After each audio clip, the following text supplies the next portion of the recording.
나의 주 나의 하나님이여, 나의 주 나의 하나님이여, 주를 경배합니다. 주 사랑하는 나의 마음을 주께서 나의 주 나의 하나님이여, 나의 주 나의 하나님이여, 주를 경배합니다. 주 사랑하는 나의 마음을 주께서 깨트릴 옥합 내게 없으며, 깨트릴 옥합 내게 없으며, 주께 드릴 향유 없지만, 하나님 형상대로 날 빚으사 새 영을 내게 부어주. 나의 주 나의 하나님이여, 나의 주 나의 하나님이여, 주를 경배합니다. 주 사랑하는 나의 마음을 깨트릴 옥합 내게 없으며, 깨트릴 옥합 내게 없으며, 주께 드릴 향유 없지만, 하나님 형상대로 날 빚으사 새 영을 내게. 나의 주 나의 하나님이여, 주 나의 하나님이여, 주를 경배합니다. 주 사랑하는 나의 마음을 마지막으로 나의 주 나의 하나님이여, 주 나의 하나님이여, 주를 경배합니다. 주 사랑하는 나의 마음을 주께서 주 사랑하는 나의 마음을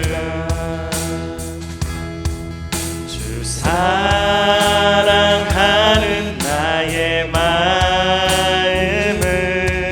주께서 주님 내 길을 잘 아시고, 주님 내 길을 잘 아시고 내 걸음 아시네. 어둠에서 빛을 내시는 그분을 믿네.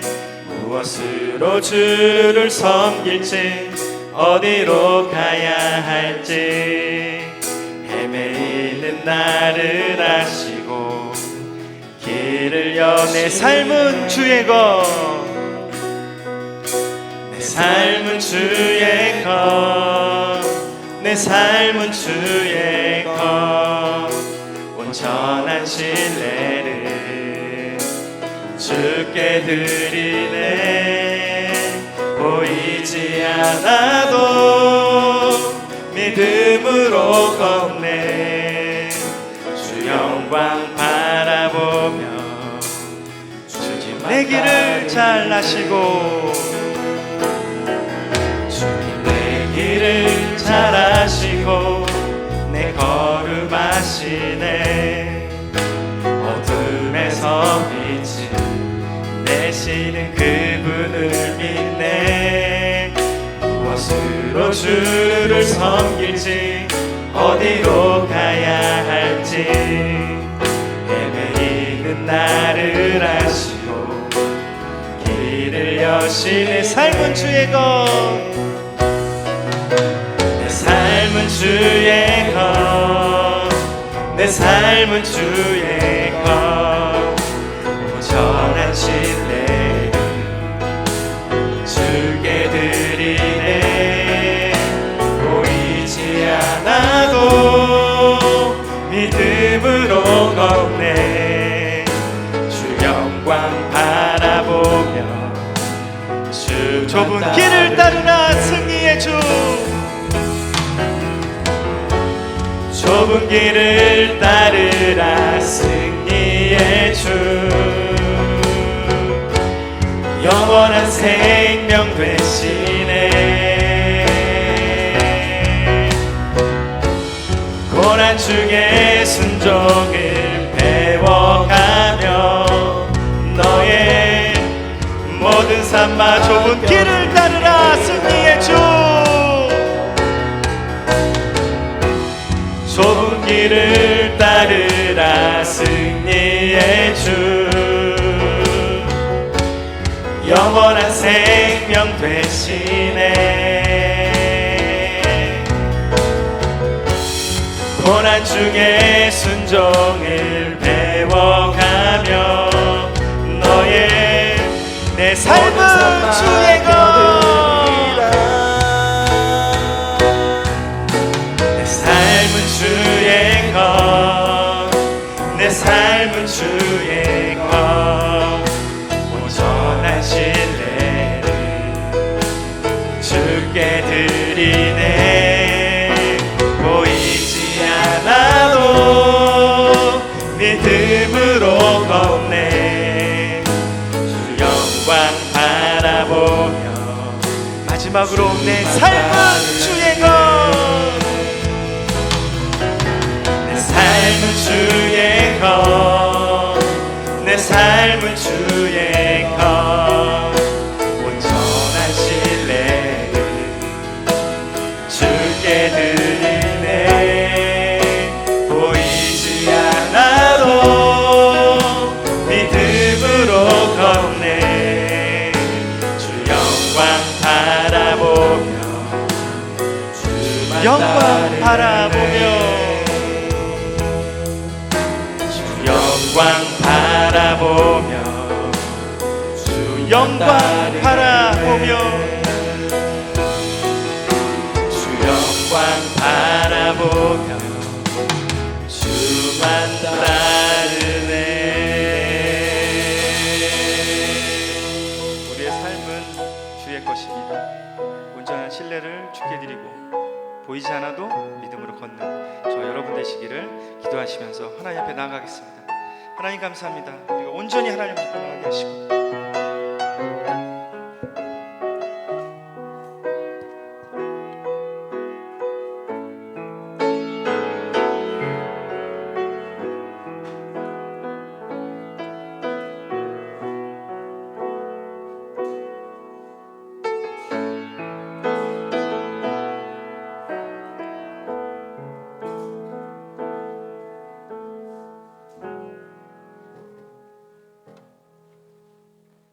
이 시간 다 함께 묵도하심으로 11월 첫째 주일 예배를 하나님께 드리겠습니다.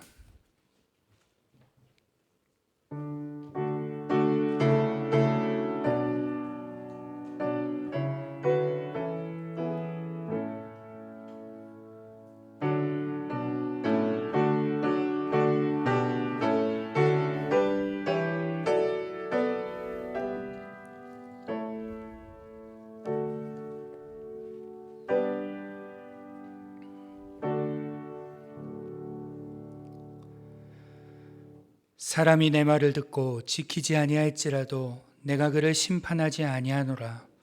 내가 온 것은 세상을 심판하려 함이 아니요 세상을 구원하려 함이로라.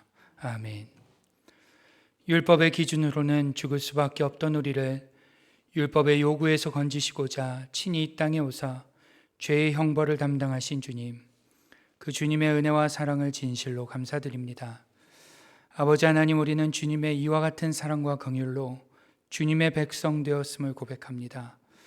주님께서 우리에 대하여 오래 참으셨기에 우리가 이처럼 하나님의 자녀가 되었고, 주님께서 우리에 대하여 사랑으로 대하셨기에 부족하나마 주님 앞에 예배자로 서게 된 줄 믿사오니, 바라옵기는 이 시간 강팍한 우리의 심령이 하나님의 사랑과 긍휼에 반응하여 돌아서게 하여 주옵시고, 주님의 은혜를 깨닫게 하여 주옵시며 주님의 열심을 깨닫게 하시고 주님의 인내를 알게 하여 주옵소서.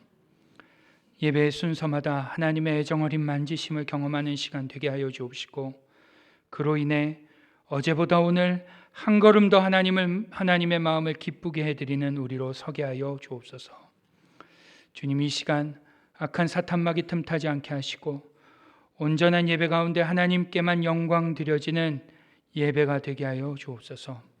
예배의 모든 순서를 우리 주님께 의탁드리며 우리 주 예수님의 이름으로 기도드리옵나이다.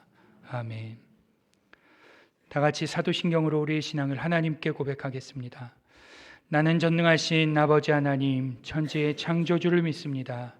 나는 그의 유일하신 아들 우리 주 예수 그리스도를 믿습니다.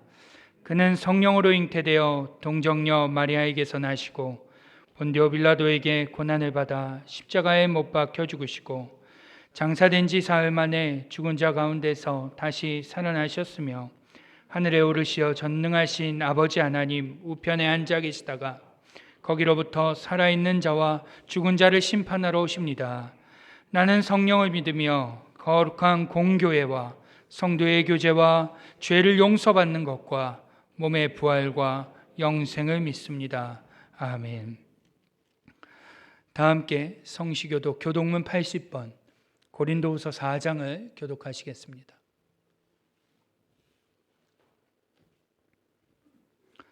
우리가 이 보배를 질그릇에 가졌으니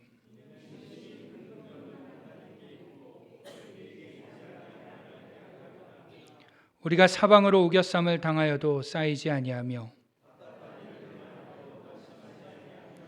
박해를 받아도 버림받지 아니하며 우리가 항상 예수의 죽음을 몸에 짊어짐은 우리 살아있는 자가 항상 예수를 위하여 죽음에 넘겨짐은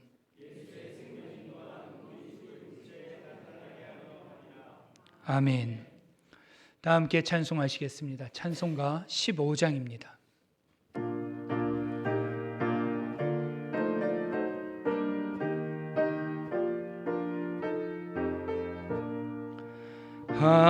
하나님의 크신 사랑 하늘에서 내리사 우리 맘에 항상 계셔 온전하게 하소서.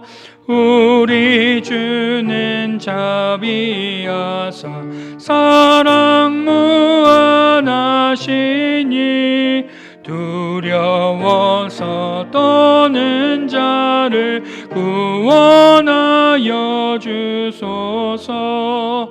걱정 근심 많은 자를 성령 감화하시며 복과 은혜 사랑받아 평안하게 하소서. 처음과 끝이 되신 주님 항상 인도하셔서 마귀 유혹받는 것을 속히 끊게 하소서. 전능하신 아버지여 주의 능력 주시고 우리 맘에 임하셔서 떠나가지 마소서. 주께 영광 항상 돌려 천사처럼 섬기며 주의 사랑 영원토록 찬송하게 하소서. 우리들이 거듭나서 흠이 없게 하시고 주의 크신 구원받아 온전하게 하소서. 영광에서 영광으로 천국까지 이르러 크신 사랑 감격하여 경배하게 하소서. 아멘.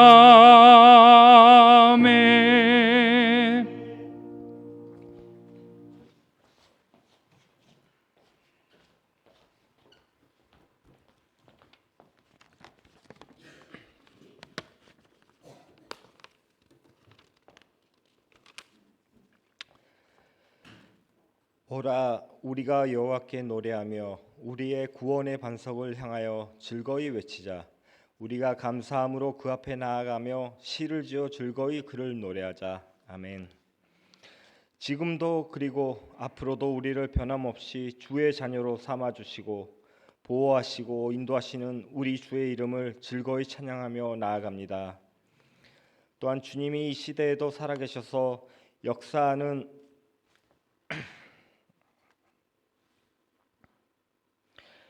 것을 보고 느끼게 하시니 감사합니다. 주님이 창조하신 이 모든 것들을 바라보며 주님이 우리를 얼마나 사랑하시는지를 깨달으며 날마다 감사함으로 나아가게 하시니 또한 감사드립니다. 오늘 우리의 예배를 통해 주님의 크심과 그 깊으신 사랑을 마음껏 누릴 수 있도록 허락하여 주시옵소서.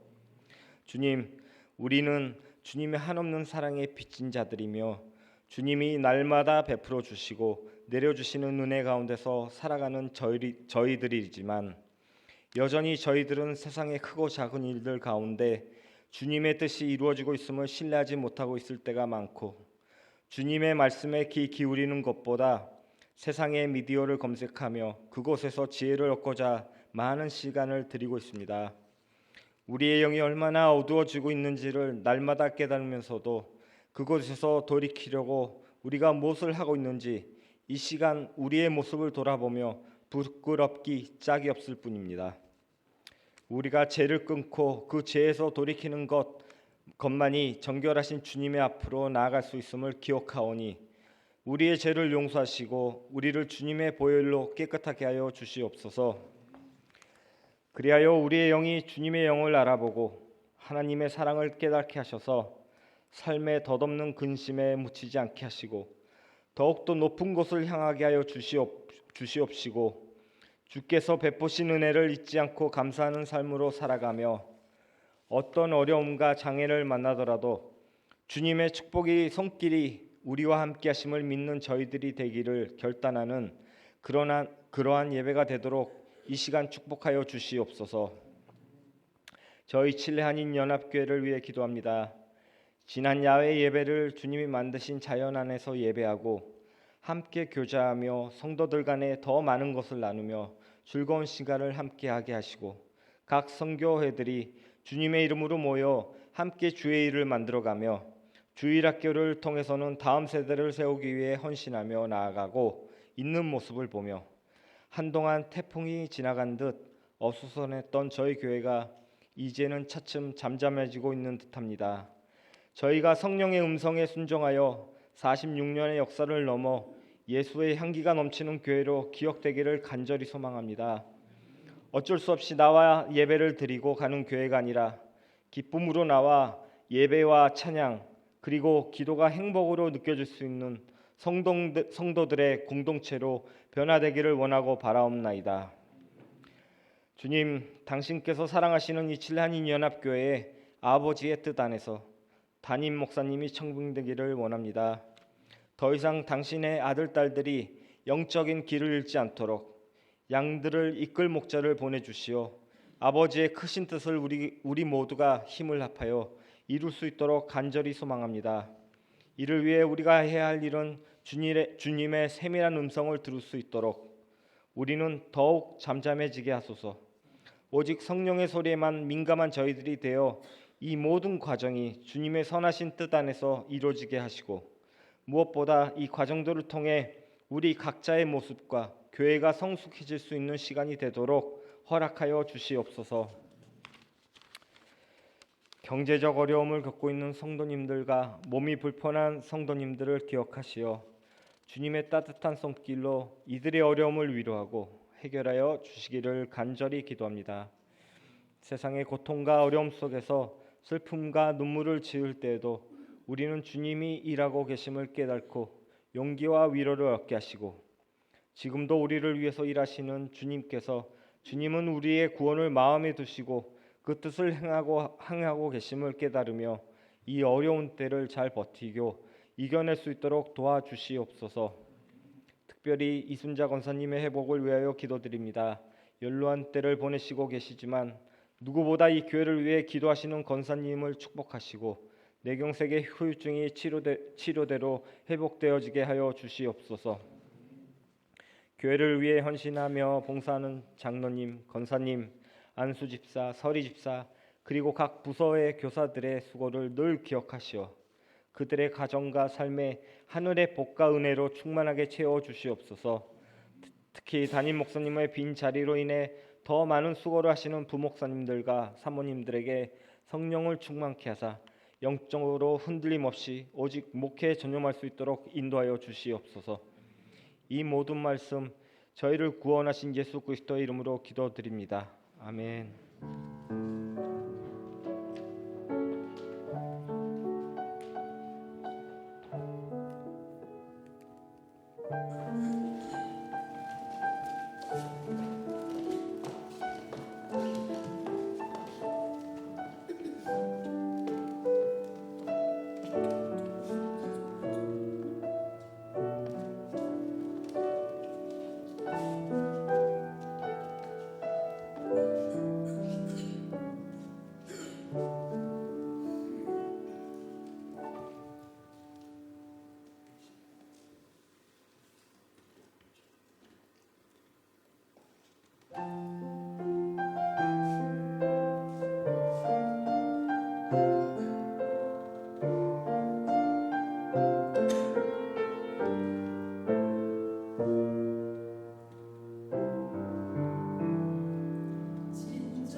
하나님께 큰 박수로 함께 영광을 돌리겠습니다. 하나님의 말씀을 보겠습니다. 오늘 우리에게 주시는 하나님의 말씀은 신약성경 마태복음 1장 18절로 25절의 말씀입니다. 신약성경 마태복음 1장 18절로 25절의 말씀, 신약 2쪽입니다. 찾으셨으면 우리 한 절씩 교독하겠습니다. 예수 그리스도의 나심은 이러하니라. 그의 어머니 마리아가 요셉과 약혼하고 동거하기 전에 성령으로 잉태된 것이 나타났더니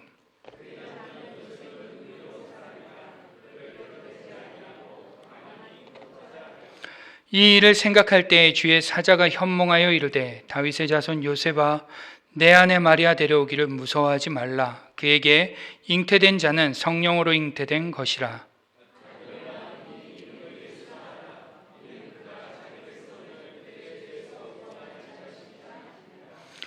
이 모든 일이 된 것은 주께서 선지자로 하신 말씀을 이루려 하심이니 이르시되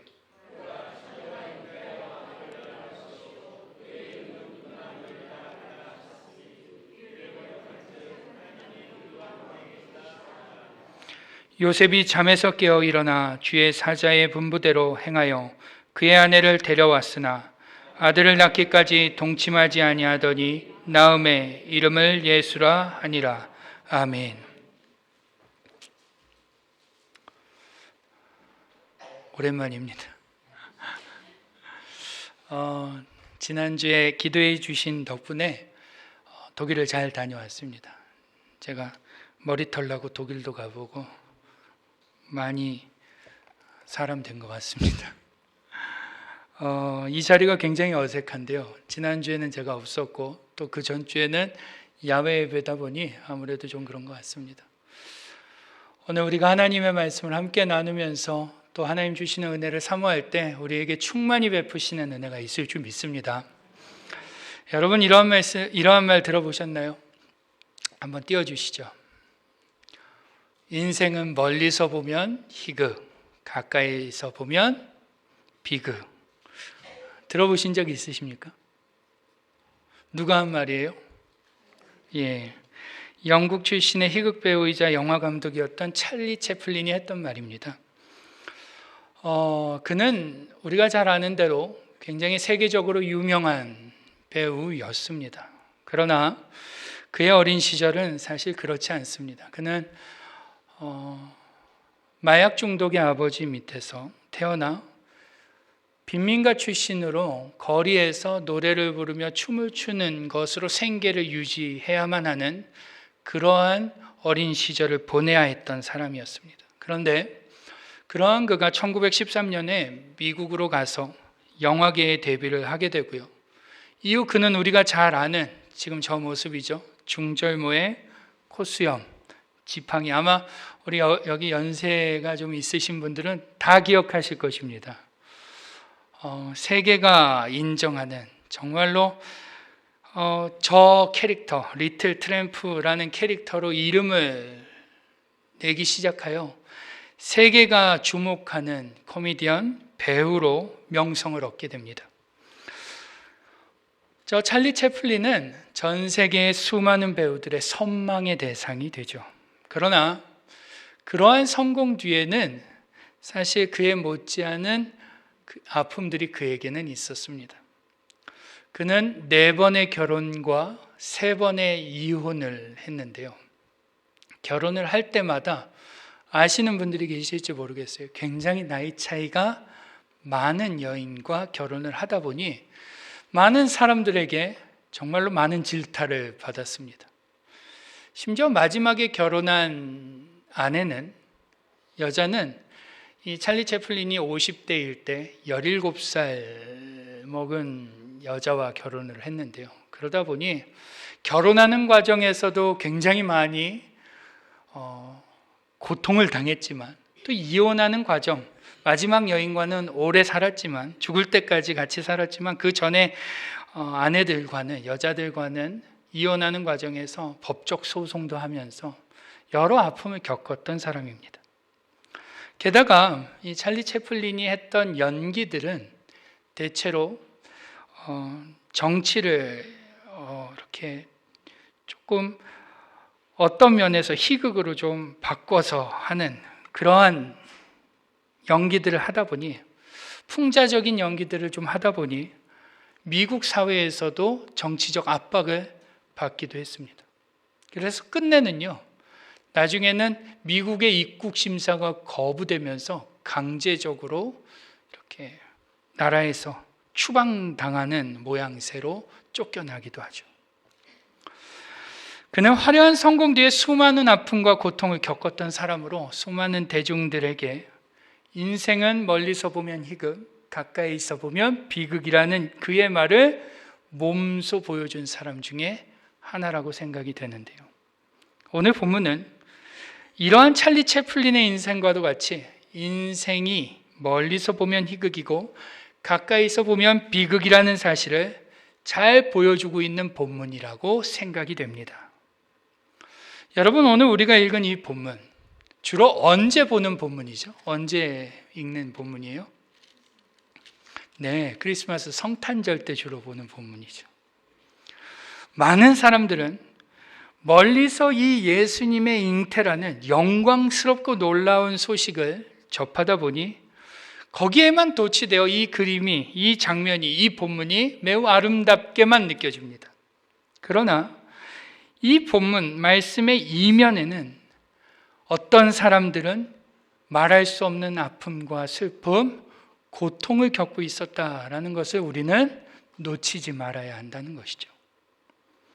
오늘 우리가 예수님의 잉태라는 이 놀라운 사건 뒤에서 아파할 수밖에 없고 고통스러워할 수밖에 없고 신음할 수밖에 없었던 이 요셉이라는 인물을 좀 자세히 살펴보면서 마태복음 저자인 마태가 이러한 요셉을 통하여 우리에게 말씀하고자 하는 바가 무엇인지를 좀 집중해 보고자 합니다. 여러분 잘 아시겠지만 오늘 마리아가 예수님을 잉태한 사건은 당사자인 마리아와 또한 배우자인 요셉에게 상당히 충격적인 사건이 아닐 수 없습니다. 여러분 한번 질문을 드려보죠. 이 예수님을 잉태한 마리아와 그의 남편이 되는 요셉, 이 두 사람 중에 이 마리아의 잉태는 누구에게 더 충격적인 사건이었을까요? 마리아일 것 같으세요? 요셉일 것 같으세요? 자, 손 한번 들어보죠. 마리아다. 요셉이다. 나머지는 뭐예요? 자, 한 번 더. 자, 마리아다. 눈치 보지 마십시오. 요셉이다. 네, 그렇죠. 누구겠어요? 당연히 요셉이죠. 왜 그런 거 하냐면 누가복음 1장을 보시면 그 이유를 우리가 찾을 수가 있어요.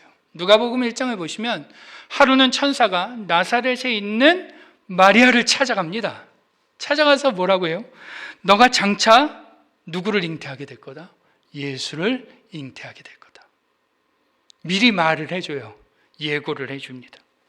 그리고 그때 마리아는요, 그 말을 듣고서는 뭐라고 고백하냐면, 예, 그 일이 저에게 일어날 것입니다. 이루어질 것입니다. 라는 신앙 고백을 합니다.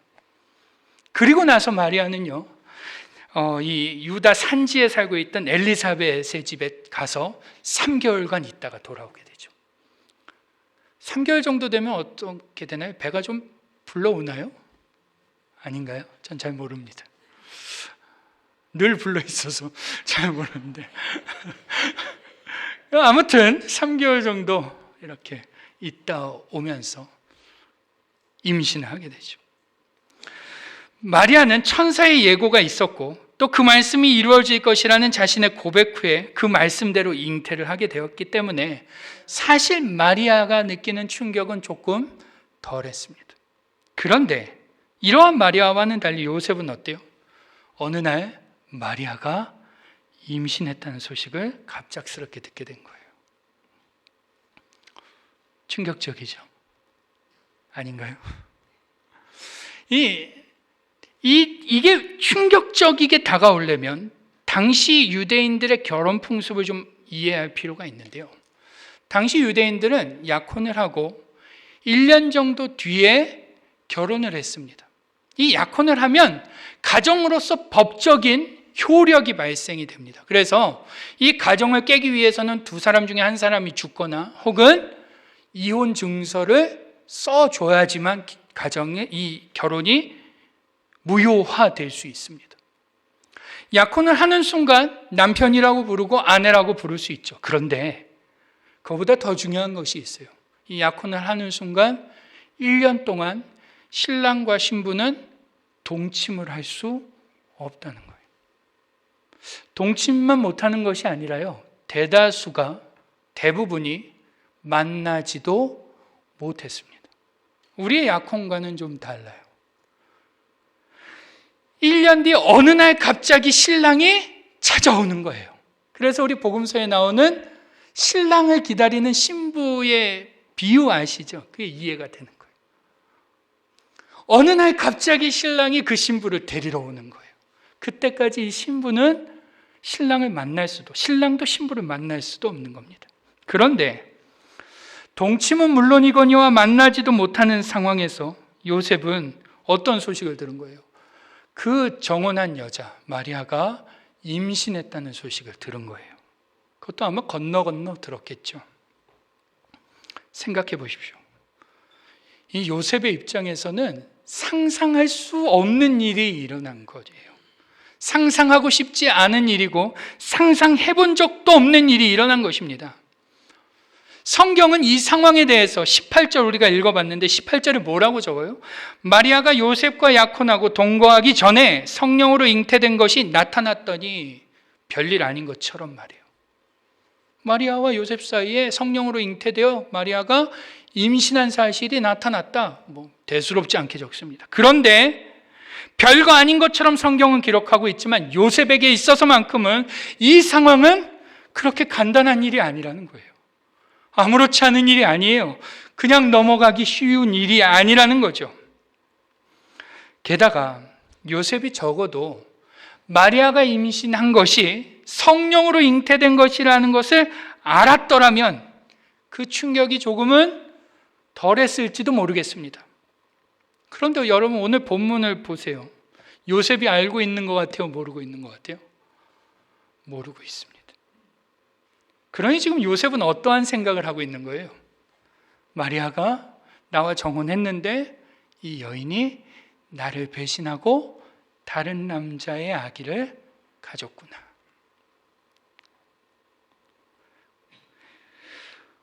지금 요셉의 생각에는 마리아가 부정한 일을 저지르고 다른 남자의 아이를 가졌다라고 생각할 수밖에 없는 상황인 거예요. 그러다 보니 거기서부터 밀려오는 절망감, 배신감, 좌절감, 분노, 이러한 고통은 우리가 생각하는 그 수준 이상이라는 것입니다. 우리 아내분들, 여기 여자분들 많으신데 내 남편이 어디서 다른 여자와 살림을 차리고 어느 날 갑자기 내 아들이야 하고 데리고 온다고 생각해 보세요. 피가 거꾸로 솟겠죠. 우리 남자분들 많은데 내 아내가 갑자기 임신을 했어요. 어떻게 이게 가만히 있을 수 있는 일이에요? 여러분 같으면 어떻게 하겠어요? 참고 넘어갈 수 있겠습니까? 그럴 수 없다는 거예요. 우리는 아마 그 상황이 되면 그 마리아의 집에 찾아가서, 내 배우자의 집에 찾아가서 깽판을 놓을 것입니다. 어떻게 나한테 이럴 수 있냐고 분노하고 화를 내겠죠. 여러분, 그런데 이러한 상황 속에서 놀랍게도 요셉은 도무지 이해할 수 없는 행동을 하는 것을 우리는 볼 수 있게 됩니다. 19절을 같이 읽어볼까요? 시작. 그의 남편 요셉은 의로운 사람이라 그를 드러내지 아니하고 가만히 끊고자 하여. 아멘. 요셉이 어떻게 하려고 했대요? 그를 가만히 끊고자 했대요. 다른 남자와 동침하고 아이를 가졌다고 생각하는 그 마리아를 드러내지 않고 조용히 끊고자 했다. 이혼 증서를 써줘서 파혼하려 했다는 거예요. 왜 그랬을까요? 여러분, 우리가 놓치지 말아야 할 배경적 분위기가 뭐냐면, 당시는 명예를 굉장히 중요하게 생각하는 시대였어요. 그렇다면 어떻게 하는 게 당연한 거예요? 이 파혼의 책임이 나한테 없다, 이거 얘기해야 되지 않겠습니까? 파혼이라는 것을 하는 것 자체도 굉장히 불명예스러운 일인데, 요셉의 입장에서는 얼마든지 나는 책임이 없다, 나는 귀책 사유가 없다, 나는 잘못한 게 없다, 항변해야 하지 않나요? 우리 같으면 어떻게 하겠어요? 너가 나한테 그럴 수 있냐? 신부집에 찾아가겠죠. 배신감으로 잠을 이루지 못할 것입니다. 속았다는 생각, 복수하고 싶다는 생각으로 아마 밥이 입으로 넘어가지 않을 거예요. 아니, 적어도 동네방네 소문을 내서라도 나는 잘못이 없고 저 여자가 더러운 짓을 했다, 아마 그러한 소문이라도 우리는 내려고 할 것입니다. 그런데 놀라운 것은 요셉은 그러지 않는다는 거예요. 그냥 그녀를 조용히 덮어주고 없었던 일로 하려고 했다라는 거죠. 심지어 오늘 성경은 이러한 요셉의 행동이 정말 의외의 행동이었다는 것을 강조하고 있는데요. 우리가 방금 19절을 읽었는데, 이 19절에서 저자 마태, 이 마태복음을 쓴 저자 마태는요, 요셉을 어떤 사람이라고 표현하고 있어요? 의로운 사람. 우리는 이 말을 보면서요, 요셉이 의로운 사람이라서 마리아를 들추지 않고 덮어주려고 했구나. 요셉이 착하고 선한 사람이라서, 어진 사람이라서 이 마리아를 감싸주려고 했구나 라고 생각합니다. 맞습니까? 그런데 마태가 지금 요셉을 향해 의로운 사람이라고 표현한 것은요, 그런 의도가 아니라는 것을 우리는 알아야 합니다. 여러분, 이 마태복음은 누가 대상으로 쓰여진 책일까요? 알고 계세요? 유대인들이 대상입니다. 이 마태복음은 마태가 쓸 때 유대인들을 위해서 쓴 책이에요. 그러다 보니까 이 마태복음을 읽을 때는 유대인의 관점으로 봐야 돼요. 여러분, 유대인의 관점에서 의롭다라는 것은 무엇을 의미할까요? 유대인의 관점에서 의로운 사람 하면 무엇을 의미할까요? 딱 하나밖에 없어요. 뭐일 것 같아요? 율법을 잘 지키는 사람. 하나님께서 주신 율법을 잘 지키는 사람, 하나님의 율법을 가장 우선으로 두며 그것에 맞춰 살려고 노력하는 사람, 율법을 기준 삼아 누구에게나 그 율법의 가르침대로 대하는 사람, 그러한 사람을 어떤 사람이라고요? 의로운 사람이라고 한다는 거예요. 저자 마태는 지금 요셉이 그런 사람이라는 거예요. 우리가 생각하는 것처럼 착하고 정이 많고 따뜻하고 그러한 의미로 의로운 사람이라고 쓴 게 아니라, 이 요셉은 율법을 중요하게 생각하고 따르는 사람이다. 그는 율법적으로 굉장히 철저한 사람이다. 그는 의로운 사람이다 라고 말하는 거예요.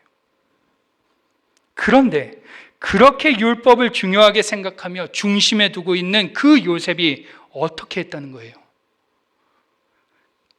율법에 따르면 그 여인을 사람들 많은 곳에서 세우고 그의 외도의 대상을 찾아내고 그를 추궁하며 그를 망신을 주고 구약시대의 경우 돌로 쳐 죽이는 것까지가 율법대로 하는 건데, 그 율법을 잘 지키고 중요하게 생각하는 의로운 요셉이 그 마리아에게는 그러지 않았다라는 거예요. 우리가 생각하는 바와 달라요. 반대죠.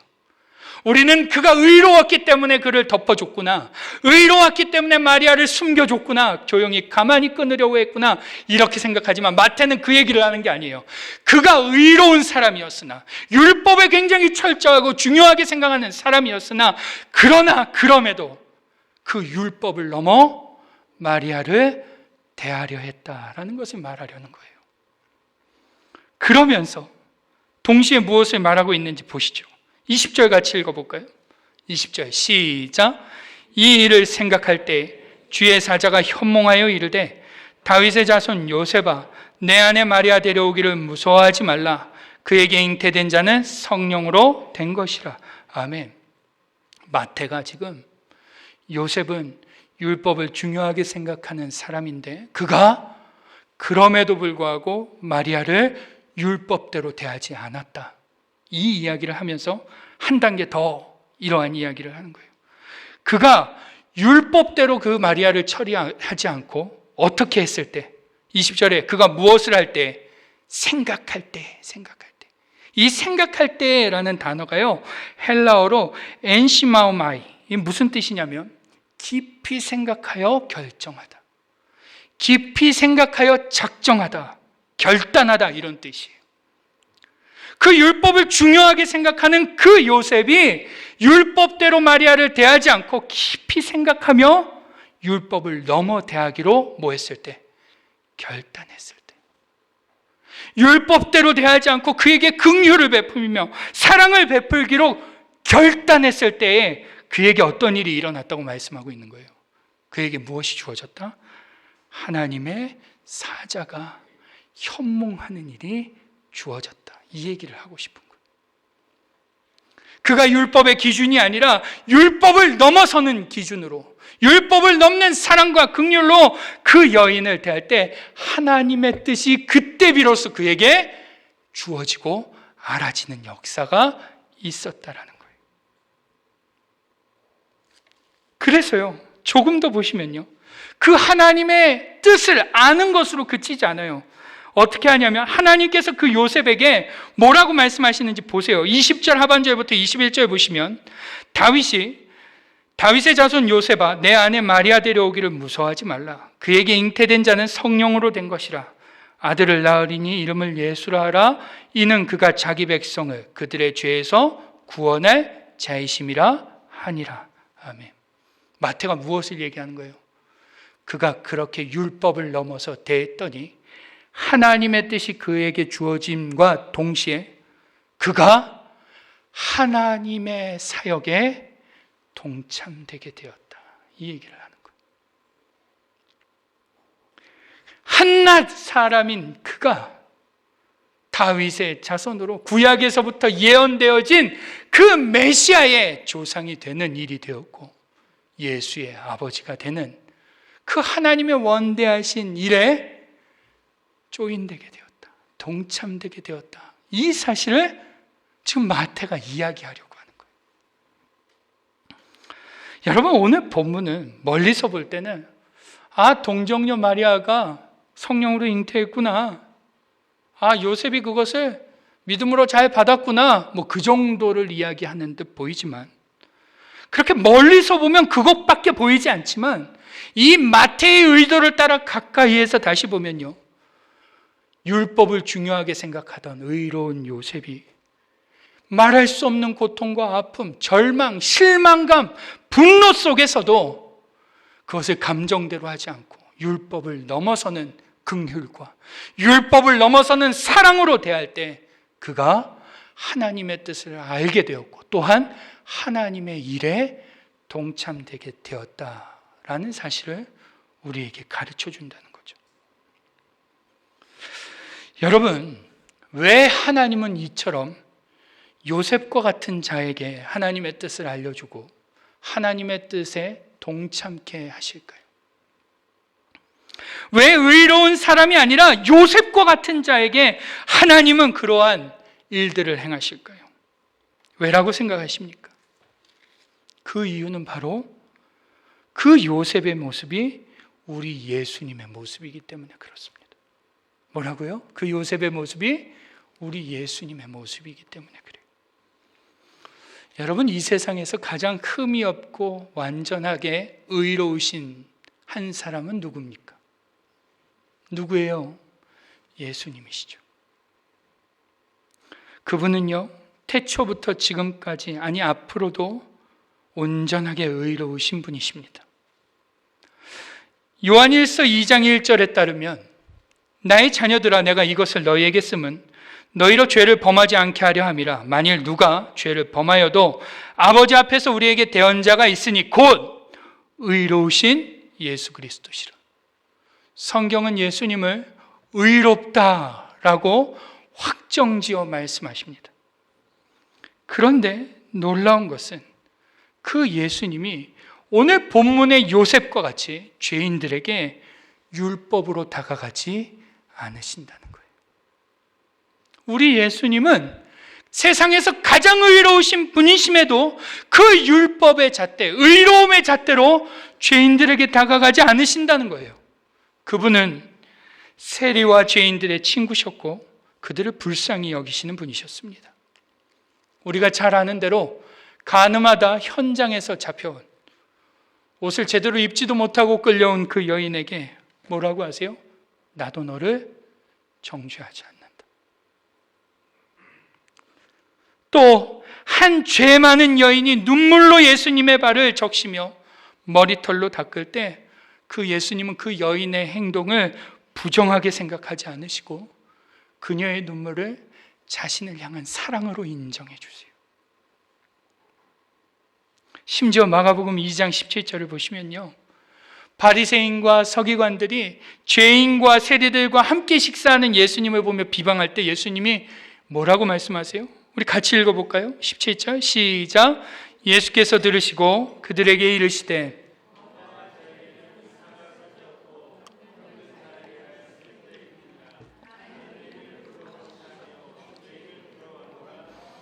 아멘. 그렇습니다.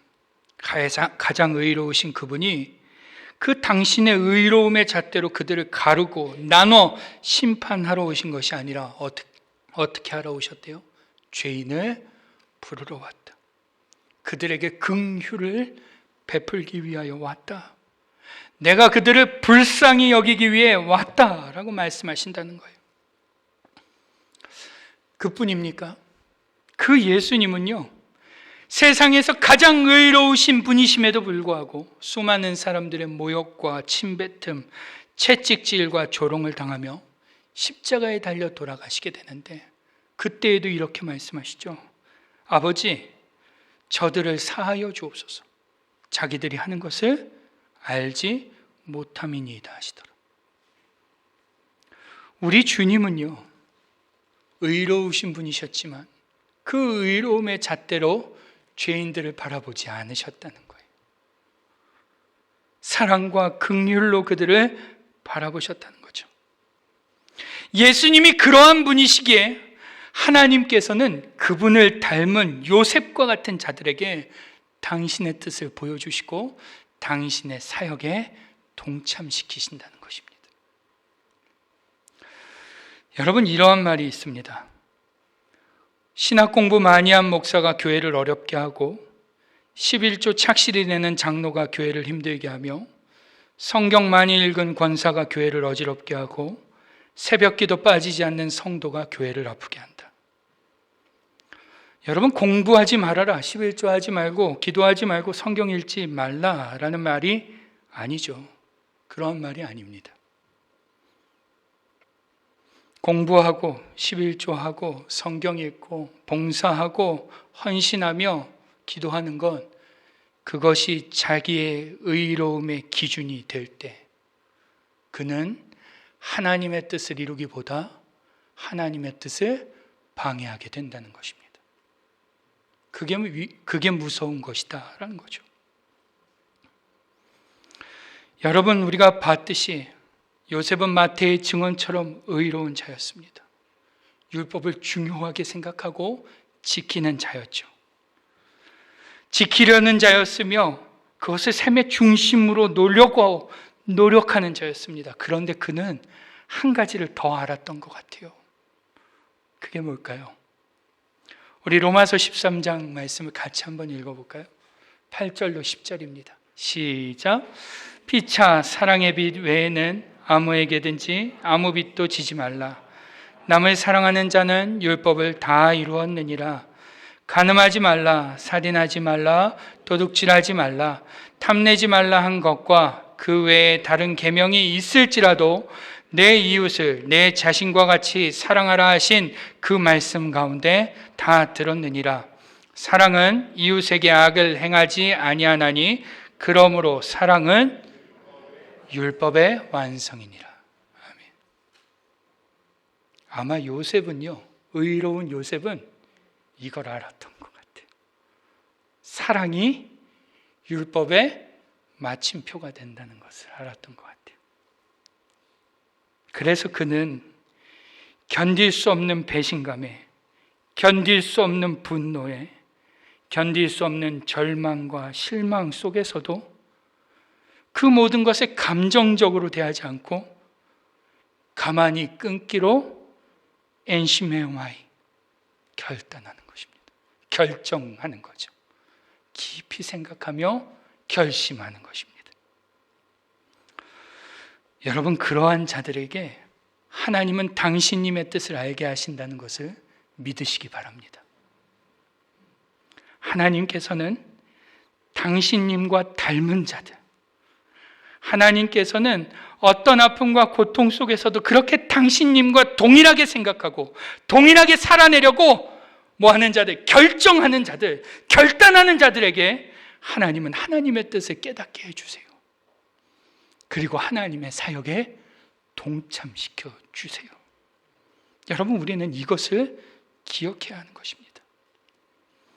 여러분, 이 사실을 모르는 자들은요, 자신의 의로움으로 하나님의 뜻을 이룰 수 있다고 착각합니다.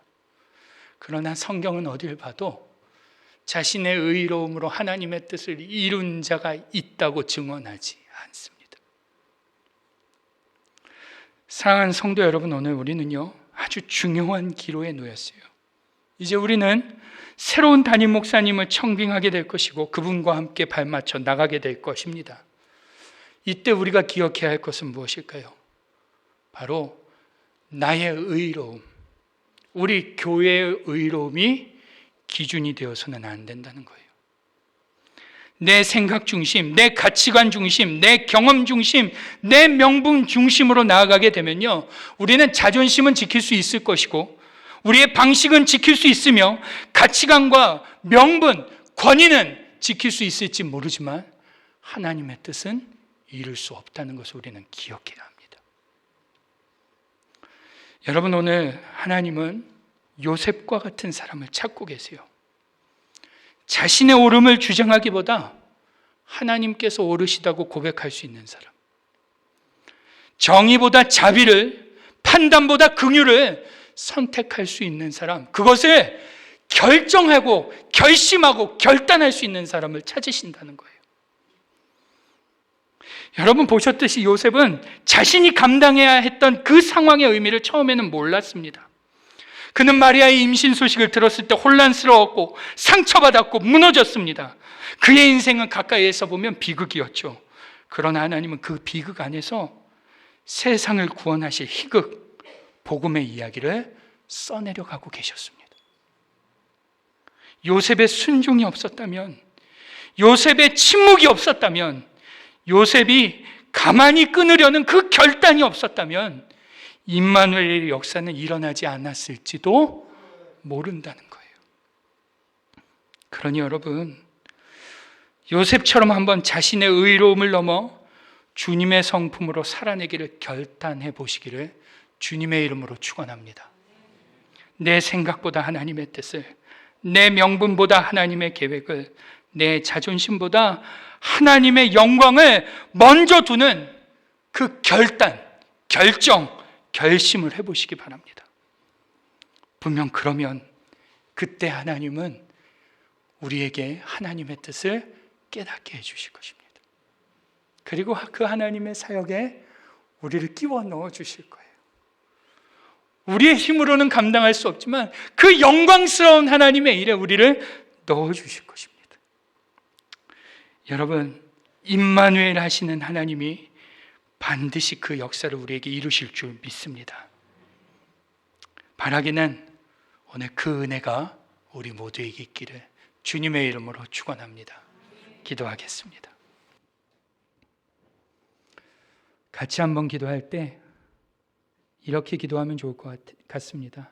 하나님, 나의 의로움으로 누군가를 판단하고 교회를 판단하고 하나님의 뜻을 거스르는 자가 아니라 하나님의 성품을 받아내는 자로 하나님의 성품으로 살아내는 자로, 그렇게 하나님의 성품으로 살아내 보기를 결단하는 자로 하나님 내가 그렇게 서고 싶습니다. 하나님 나를 그렇게 만들어 주십시오 라고 우리 같이 한번 통성으로 기도하겠습니다.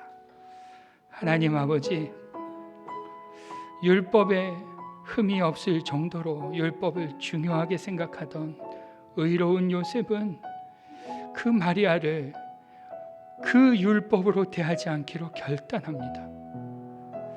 자신의 인생의 가장 중요한 가치관과도 같은 그 율법, 의롭다 할 만큼 중요하게 생각했던 그 율법으로 그는 마리아를 대하지 않기로 결단합니다.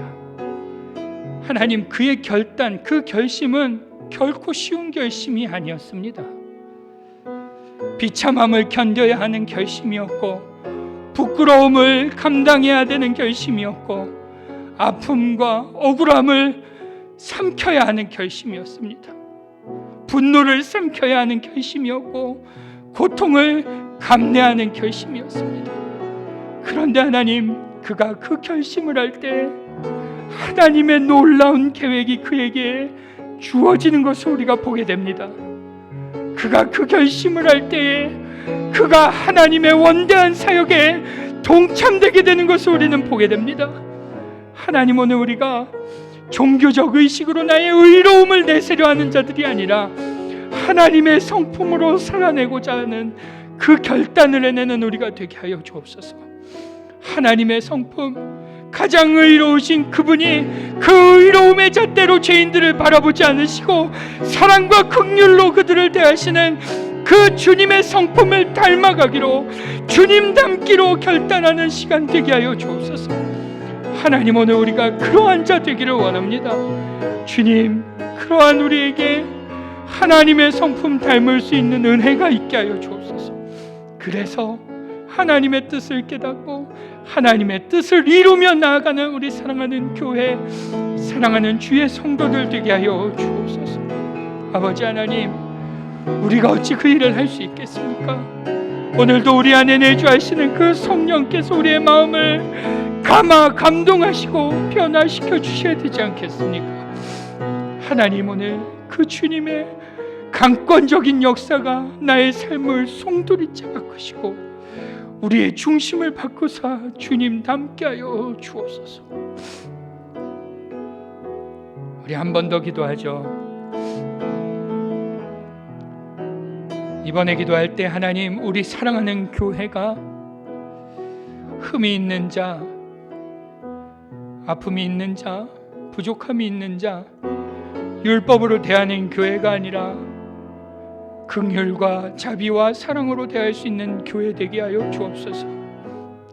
자신의 의로움을 기준 삼아 누군가를 난도질하는 교회가 아니라 하나님의 마음으로 죄인과 친구되는 그 주님의 성품을 닮아 주님의 성품 드러내는 교회 되게 해달라고 우리 같이 한번 통성으로 기도하겠습니다.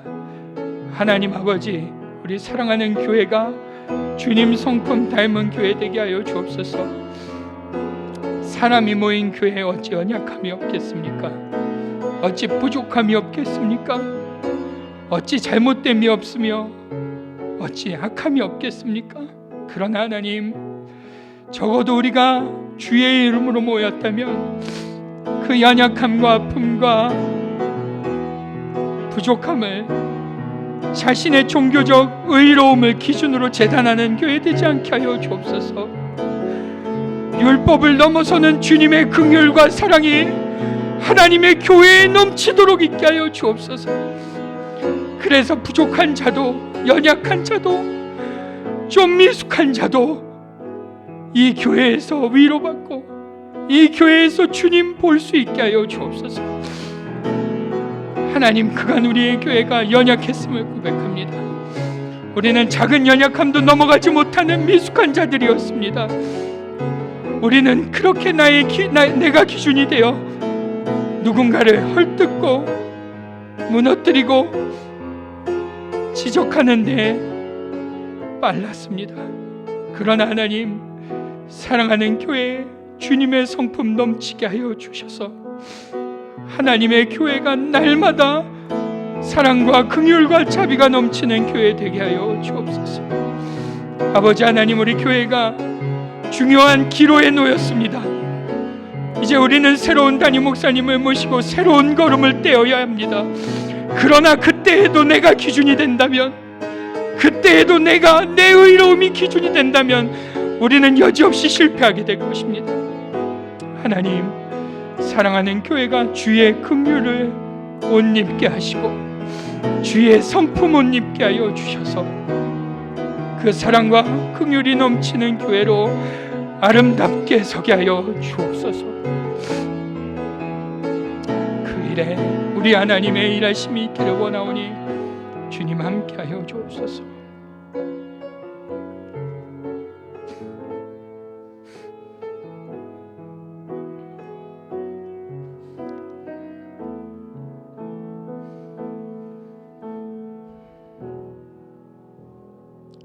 하나님 아버지, 오늘도 고통스러워하며 아파하며 괴로워하며 큰 배신감과 실망, 절망감에서도 율법을 넘어 주님의 성품으로 대하기로 결단하는 요셉의 모습을 보며 다시 한번 우리가 도전을 받습니다.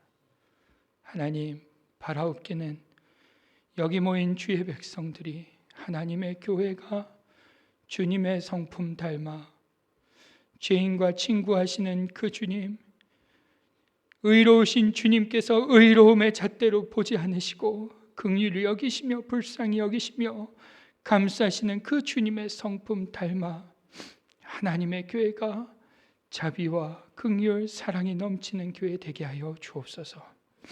하나님 아버지, 그 주님 닮은 자들에게 하나님의 뜻이 깨달아지고 그 주님 닮은 자들에게 하나님의 일에 동참케 되어지는 역사가 있는 줄 믿사오니 여기 모인 우리 모두가 그러한 은혜를 받아 누리는 자들 되게 하여 주옵소서.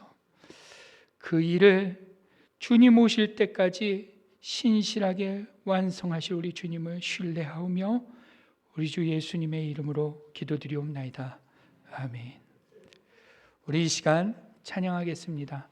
주보에 있는 찬양과는 좀 바꿨는데요, 우리 원하고 바라고 기도합니다. 같이 가사를 생각하며 찬양하겠습니다.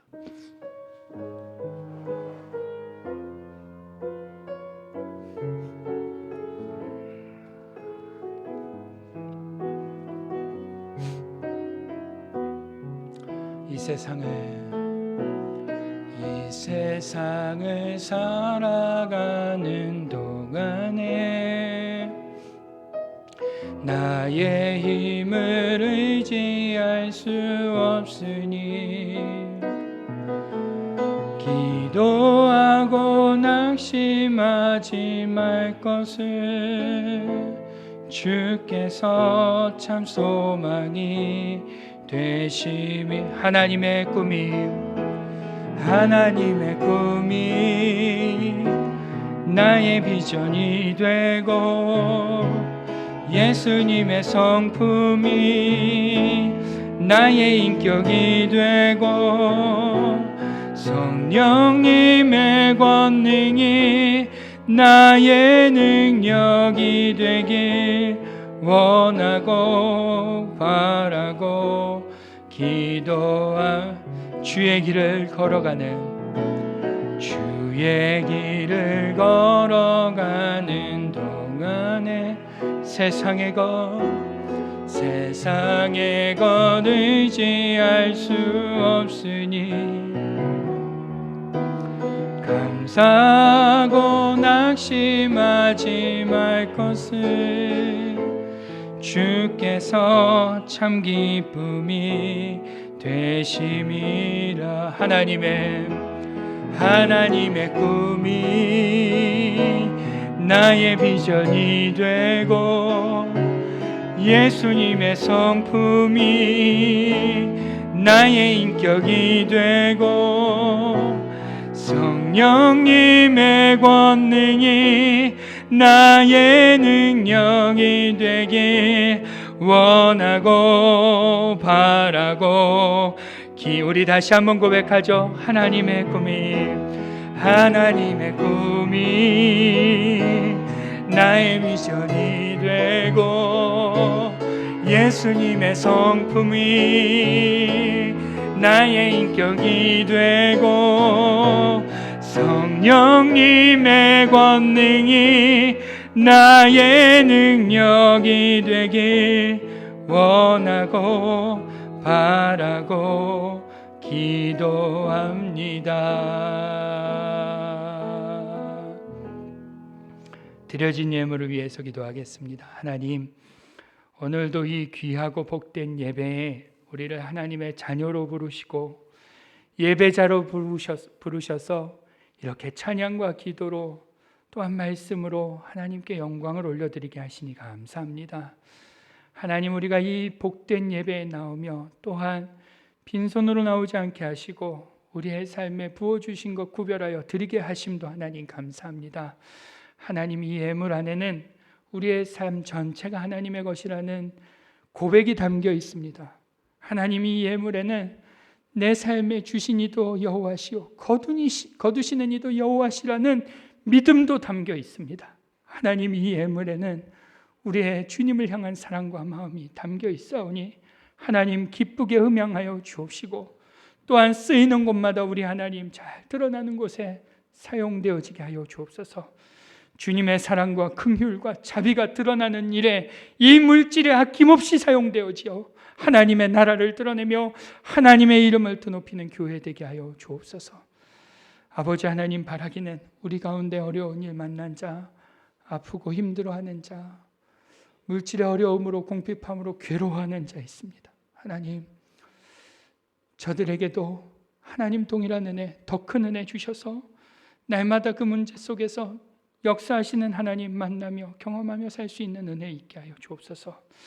특별히 간구와 없기는 아버지 하나님, 우리 사랑하는 이순자 원사님 주님께서 붙잡아 주셔서 그 육신의 회복을 주님 더하게 하여 주시고 온전히 회복하여 다시금 주님을 건강히 찬양하며 예배할 수 있는 그러한 은혜 있게 하여 주옵소서.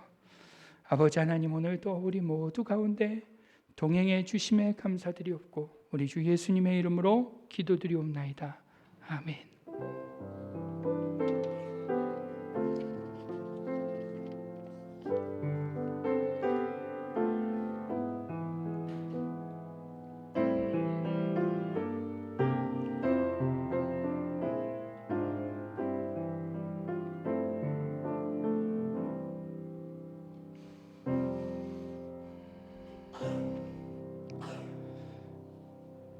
네, 교회 소식 안내해 드립니다.